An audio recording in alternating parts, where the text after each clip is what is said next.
Jurnalist. TRT çalışkanı. Ama o talantlı. Biz ona verdik publikasyon bizim jurnalda. Bundan Ajansı ayarı.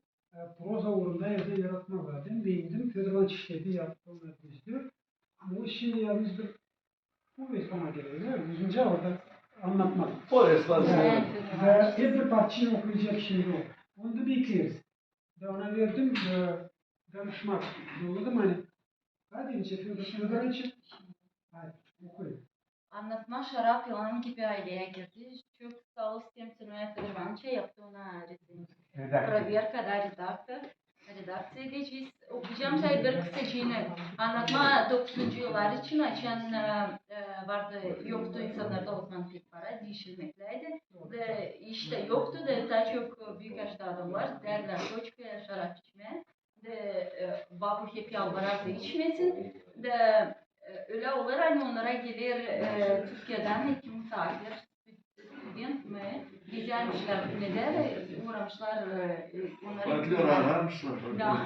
onlara köylerine de o adam istemiş gösterme onlara tanıştırma onlara yerindeki bağımlılık zaten o anlatır onlara insanlar ileri gezermişler orada başka Yerdeki bağımlılıkla inteligensi. Geçen lafına biz bu anlatma geleceğiz klişe sayıya olursa ne olacak? 25 sayfa. Hadi Yerde o götür getirdi onları lambi göstersin köye ama bu şey dostlarından kiminle içerdi ona oturmuşlar anlatma.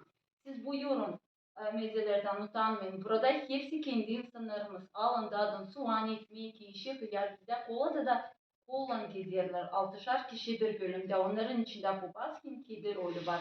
Bu yoğurduğu için kızlar kifte yaparlar. Bizde anlaşılma çorbacılara beygirlerle hem donadolu faytonlarla gideriz. Kızlar yaptıların kalpaklarına kifte takarlar. Hem kolaç verirler.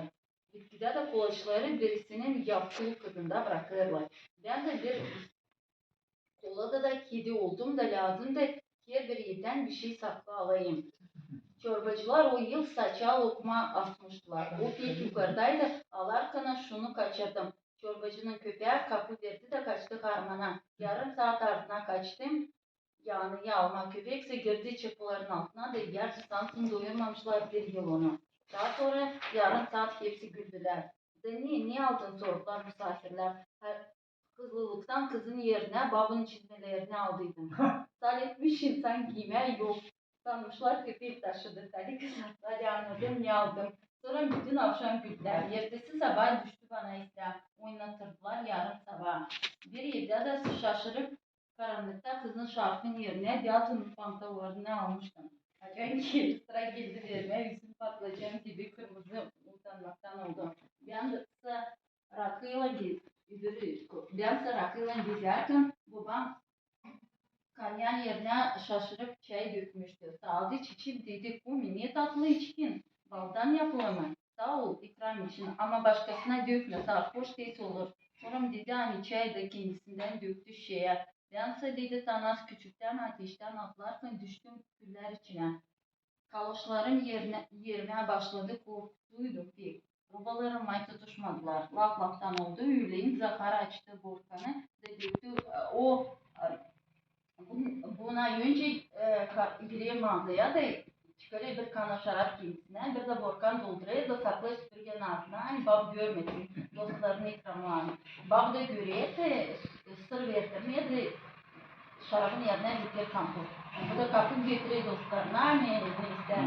Ne kadar var nice sizi ağrıma sen laftan Zakar açtı borkanı da döktü hepsine şarabı vakitte girdi onun karşılayandı. Ne kadar bence sizi ağrıma sen nereye adadım götürmeyen misafirleri Toçka'ya mı kutlu eve orada laf edecek. Zakar bu şarap neyden niçin? Tatlı kiriz kampotuna benzer. Yokunca olsun kendi fıçıdan akıttım. Ya ver dadim halis kampot bilmiyorum. Sağ ol.